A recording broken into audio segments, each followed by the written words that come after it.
Tudo bem, galera? Comentários sobre a nossa leitura, Quincas Borba, Machado de Assis. É um videozinho com algumas orientações aí para guiar bem a leitura de vocês, para que vocês tenham uma leitura mais proveitosa possível dessa obra.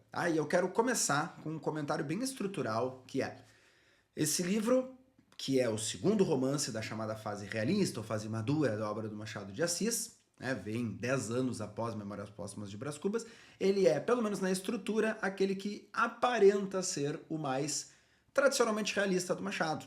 Isso não é bem verdade, mas no primeiro olhar ele parece, porque o narrador não é um personagem. Então esse livro teria condições de ter aquele típico narrador realista mais distanciado, mais afastado, um pouco mais racional e menos opinativo. Mas não é o que acontece. É um narrador em terceira pessoa, mas é um narrador que mantém aquelas características tipicamente machadianas, conversa com o leitor, faz comentários tanto sobre a história quanto sobre o andamento da narrativa, naquilo que a gente pode chamar de metalinguagem, né? É bastante irônico, bastante debochadinho ali, então ele conserva aqueles aspectos tipicamente machadianos. Portanto, narrador em terceira pessoa? Sim. Narrador tipicamente realista? Não, de forma alguma. Segundo comentário, para vocês já ficarem atentos, apesar de o nome do livro ser Quincas Borba, o filósofo Quincas Borba não é o protagonista dessa história. Ele é, na verdade, o personagem que faz a ponte entre o Memórias Póstumas de Brás Cubas e esse novo romance. Lá no Memórias Póstumas de Brás Cubas, o narrador, Brás, nos conta que na infância ele tinha um colega de escola chamado Quincas Borba, que era muito riquinho. Uns anos depois ele acaba encontrando acidentalmente o Quincas Borba, que está morando na rua como um mendigo, e passa mais um tempo, Quincas Borba reaparece na história, agora rico de novo, depois de herdar uma grana, e autor de uma filosofia. Ele torna-se um filósofo, cria a teoria do humanitismo. E ainda no Memórias Póstumas de Brás Cubas, a gente vem a saber que o Quincas Borba enlouquece e morre. Como é que esse cara vai ser o protagonista de um livro se ele já tá até morto lá no outro e dessa vez não tem aquele papo de narrador defunto autor, não tem nada disso. Ele não vai ser o protagonista. A gente vai ter a seguinte história. Num certo período ali, quando ele ganha aquela grana, se torna filósofo, mas antes de morar um tempo com o Brás Cubas, que é o final da vida do Quincas Borba, ele morou no interior de Minas Gerais, numa cidade chamada Barbacena. Lá ele conheceu um professor primário, de nome Rubião, e esse cara é o protagonista da história. Rubião percebe ali no Quincas Borba, um cara rico e tal, uma oportunidade de ganhar daqui a pouco alguma grana, fazendo como? Casando Quincas Borba com a irmã do Rubião. Ele tenta fazer isso aí, mas acaba que dá errado, a irmã dele é muito tímida, não dá tanta abertura pro Quincas Borba e acaba morrendo inesperadamente.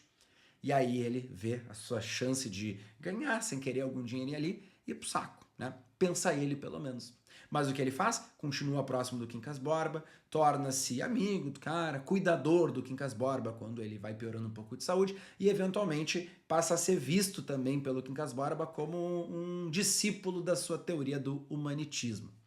Pois bem, Quincas Borba passa esse tempo junto com o Rubião, volta ao Rio de Janeiro para ficar um tempo ali junto do Brás Cubas, e lá no Rio de Janeiro acaba morrendo, não sem antes mandar uma carta pro Rubião dizendo que descobriu que era a encarnação de Santo Agostinho, ou seja, tá completamente maluco, né? Quando ocorre a abertura e a leitura do testamento do Quincas Borba, nós descobrimos Rubião tornou-se o seu herdeiro universal, ganhou tudo, e se sente um grande vencedor. Vai, portanto, viver ao Rio de Janeiro agora como capitalista, deixa de ser um professor primário e passa a ser um capitalista na cabeça dele. E essa é a história que a gente vai de fato acompanhar. Ele vai ao Rio de Janeiro achando que é um grande vencedor e passa a ser manipulado por algumas figuras muito interessantes ali, que vão levar, não exatamente de propósito, mas vão acabar levando o Rubião, que é um cara muito ingênuo, um cara muito facilmente manipulável, vão acabar levando o Rubião à miséria, à ruína. Ele vai fazer aquela herança material do Quincas Borba sumir, evaporar, acabar. E eu digo herança material porque, spoilerzinho, mas além de perder a herança financeira, vamos dizer assim, além de herdar o dinheiro do Quincas Borba, né, também o Rubião acaba simbolicamente herdando a sua loucura. Ele também começa a ter uns rompantes de maluquice ali. Bom, quem são essas pessoas que manipulam o Rubião, né, dentro da história, que vão se aproveitando da ingenuidade dele? Primeiro a gente tem o casal formado por Sofia e Cristiano Palha. Rubião os conhece ainda indo ao Rio de Janeiro, ainda no trem, indo para lá, indo morar lá. e já faz uma amizade com os dois. Cristiano Palha aproveita-se dessa amizade para propor uma aliança entre os dois, um negócio, a abertura de uma empresa, vão abrir juntos essa empresa. O Cristiano Palha depende muito da grana do Rubião, mas com o passar do tempo, o Palha acaba se tornando sócio majoritário, porque ele trabalha mais, ele administra melhor a empresa e tal, né? Ou seja, ele consegue usar a grana do Rubião a seu favor. Ele não é assim o vilão da história, ele não é um cara terrível, ele não faz aquilo ali para ferrar com a vida do Rubião, ele faz aquilo porque percebe uma oportunidade de vencer na vida. E a Sofia? Bom, a Sofia vai ser o amor da vida ali do Rubião, aparentemente, ele se apaixona perdidamente por ela e acha na maluquice dele que ela também se apaixonou. Tem um momento terrível, vergonha alheia total, em que o Rubião vai se declarar para a Sofia, ela não sabe onde se enfiar, não diz nem que sim nem que não, fica super constrangida, vai embora, conta pro marido o que aconteceu, e o marido, apesar de obviamente não gostar das investidas do outro homem para cima da mulher dele, vai dizer que eles não têm, ela não pode cortá-lo de maneira muito ríspida, de maneira muito rude, porque ele deve um dinheiro para ele, agora que eles estão abrindo a empresa juntos e tal. Ou seja, ela, não é que ela vai dar com muita corda, mas ela nunca vai cortar a corda do Rubião, né? Nunca vai desfazer por completo ali as esperanças do Rubião. E isso, claro, contribui também para essa maluquice que ele vai desenvolvendo. Além dos dois, a gente tem um outro cara que manipula bastante financeiramente, assim, o Rubião, e esse sim a gente poderia dizer que manipula mais na maldade, assim, que é o Camacho, tá? O Camacho, ele é um jornalista político, né? Ele vai ser dono de um jornal chamado A Atalaia, e ele vê ali no Rubião uma oportunidade de ter um financiador para o seu jornal. E aí ele vai ali meio que buzinando no ouvido do Rubião, meio que botando assim, aquele bichinho da vontade de poder, dizendo que de repente o Rubião podia ser um político e tal. O Rubião acaba sendo seduzido por esse discurso de poder, vai dar uma grana também ali pro jornal, ou seja, também o Camacho consegue manipulá-lo a seu favor. E é isso que a gente vai acompanhando no livro, é essa derrocada do Rubião. O último comentáriozinho que eu acho bem importante da gente fazer é aquela teoria inicial que aparece ali, a importância do Quincas Borba para a trama, né? A teoria do humanitismo, que ele explica no começo do livro para o Rubião, obviamente antes de morrer, né? Ele, portanto, antes do Rubião herdar a grana, e vem aquela história do ao vencedor as batatas. Ele diz que humanitas é a essência que existe em todos nós, é uma essência coletiva, um espírito e uma intenção de conservação.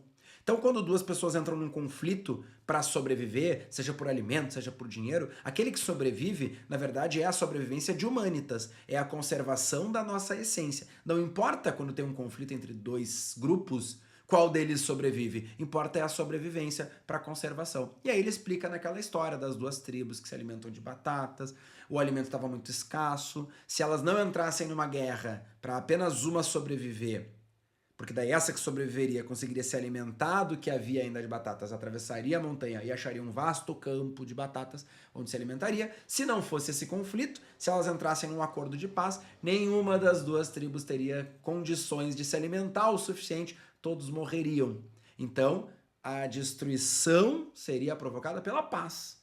A luta, a guerra, seria a conservação do mais apto, do mais forte. E o que é legal dessa história é que o Rubião não entende. O fato dele não entender já mostra, né, que ele não é um cara muito capaz de interpretar as nuances da vida, as nuances sociais, o que já antecipa o desfecho trágico do protagonista, né? Vai ser enganado, manipulado por várias pessoas ali que se aproveitam da sua ingenuidade. Último comentáriozinho, lembra que além do filósofo Quincas Borba, nós temos também o cachorro Quincas Borba.